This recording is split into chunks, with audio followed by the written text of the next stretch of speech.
Today I want to talk about how we can look after the health of our heart. And I'm not going to speak about nutrition. I'm not going to speak about statins. I'm not going to speak about any procedures for the heart. You see, often we look at the human body as a machine. Like there's a problem with a part, let's replace it.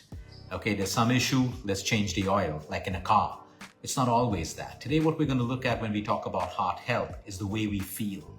Do you know the way that you feel can also impact the health of your heart? That's why cardiologists around the world will keep telling you that your stress can actually kill you. And it is true. We know that heart attacks can be induced by stress. Cardiac arrest can be induced by stress. We also know that your blood cholesterol levels can increase with stress. Anything that puts the body under stress can harden the arteries, which creates a problem because the arteries need elasticity for blood to flow comfortably through it. So today we're going to learn exercises for the heart. I'm not talking about running and jogging and CrossFit and all of that stuff. You see, the heart is such an amazing organ. It pumps blood to trillions of cells in the human body. Do we really look after our heart? Or is our heart constantly heavy with the emotions that we carry? We carry sadness. Some of us carry grief. Some of us carry anger. Some of us carry resentment. Some of us carry guilt. Some of us carry blame. Some of us carry shame. All of this is also contributing to heart disease in a small way or in a large way.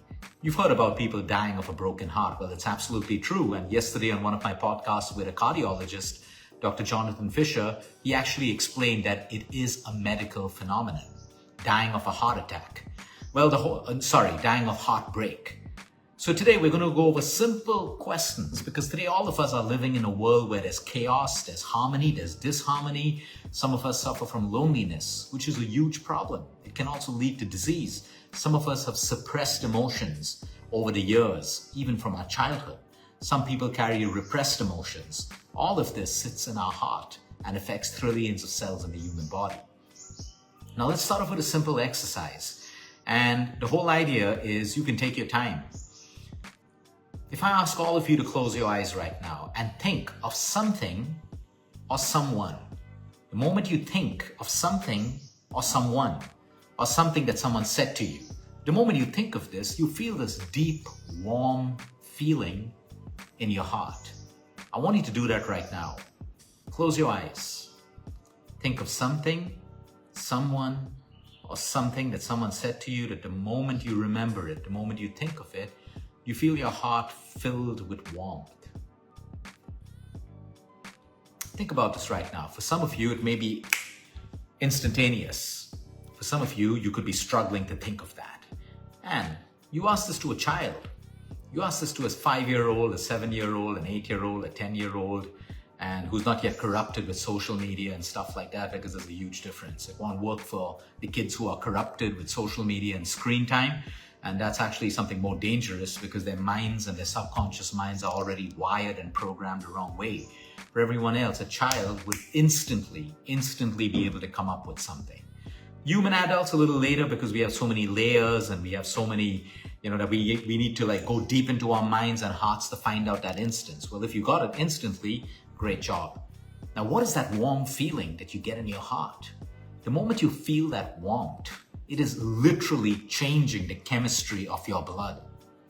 That's why a thought can change the chemistry of our blood. A good thought, good chemistry. A bad thought, bad chemistry.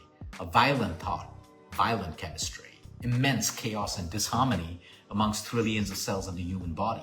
The same thing with warmth in our heart. That feeling that you have, you want to hold on to it. You love that feeling so much. It is changing the chemistry of our blood in a very, very positive way.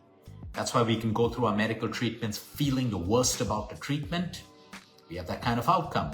Or we can say, hey, I've accepted the treatment, now let me think the best of this treatment. And you write your prognosis, you write your outcome of how you want the treatment or that drug to work on you. And it changes everything. Well, that feeling that you just experienced, if you experienced it, that warmth, the more you can create of that in your everyday life. Maybe when you wake up, in between your day, gone through a bad meeting, you've gone through a fight, you want to calm down, but you can think of something or someone that warms your heart. Guess what? That's working for you at every level for your heart health. It is changing the cocktail of hormones and neurotransmitters that are now working for you. Life isn't without problems. Of course, we're going to go through a day where we woke up feeling amazing, thinking we're going to have the best day of our life. And then we're hit with arguments, we're hit with bad news, we're hit with whatever it is. It is our job to bring that balance back. And we can bring that balance back when we remember things like this. Some people will remember kindness that was extended to them. Some people remember mercy or grace that was extended to them, or that we get extended every day. And that just warms our heart, giving us a feeling of protection or a feeling of love or a feeling of belonging, even though we may not have that love in our life right now.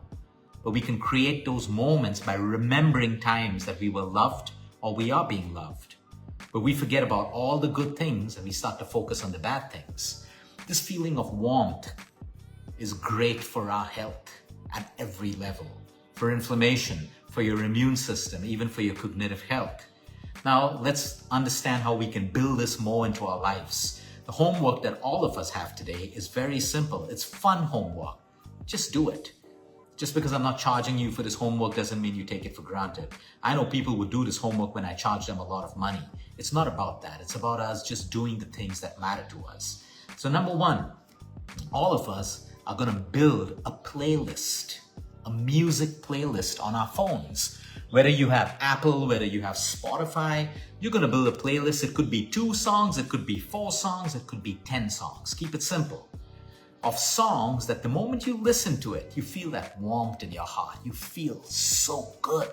So good. Doesn't matter what the lyrics are, doesn't matter who the artist is, what the language is, doesn't even matter if it even has lyrics. It could be classical music. I want you to make a playlist of that. So whenever you feel low or whenever you feel that, hey, I want to warm my heart up, you put that playlist on. You listen to 1 song, you listen to 2 songs, that's up to you. That's up to you. The second list that we want to make is we want to go onto our phone, into our gallery, and we want to make an album of pictures that warm our heart. Could be a picture of your son, your daughter, your grandson, your granddaughter. Could be a sunset. It could be any memory that you have as a picture in your gallery. And when you look at it and you think of it, or you even just look at it, it warms your heart. I want you to make a special album. Okay, I want you to make a special album on your phone so that when you feel low, when you want to feel that feeling of warming your heart, you go to that particular album alone. The third thing, and this is what you do in your journals. You can write it in your journal. Maybe you want to carry your journal with you everywhere. Once you've written it in your journal, you can kind of make a note of it on your phone as well, so it's always with you. Think of the compliments that you've received in the last 1 week, 1 month, 1 year, or your entire lifetime if you remember them. Write down those compliments that even when you remember it, it warms your heart. I want you to do this exercise today. You can start off with 1, maybe do 1 next week and do 1 the week after next. Doesn't matter. But I want you to have access to that playlist, that photo album, or that list of that compliment or that appreciation that you received that really, really warmed your heart. It didn't warm your ego. It warmed your heart. And have this with you. Because when life hits us with those moments that we feel hopeless and lost, this is your prescription. This is my prescription to you, to all of you. You may already be a heart patient. Doesn't matter. Do the exercise. You may not have a heart problem. Doesn't matter. Do this exercise. And now that I've given you this prescription, I'm also asking you to teach this. Once you've done this exercise and you've practiced it, I want all of you to teach this to people in your families or people that you don't know. Some of you may be caregivers. Some of you may be volunteering at a senior citizen home or a welfare home for children or in your own society. I want you to pay it forward by teaching people this simple prescription. And yes, you have the authority and you have my authority to prescribe this to anyone you feel that needs it or may need it, or just teach it to people. But first, you need to do the exercise yourself. You need to see how it makes you feel. Number 2, you need to then reach out to me and share with me how it's making you feel. I want to read all of this. 3, I want you to go and prescribe it and try to make this world a better place. Have a great day, everyone. Until next time, eat smart, move more, sleep right, breathe deep, and remember, you care is all about you.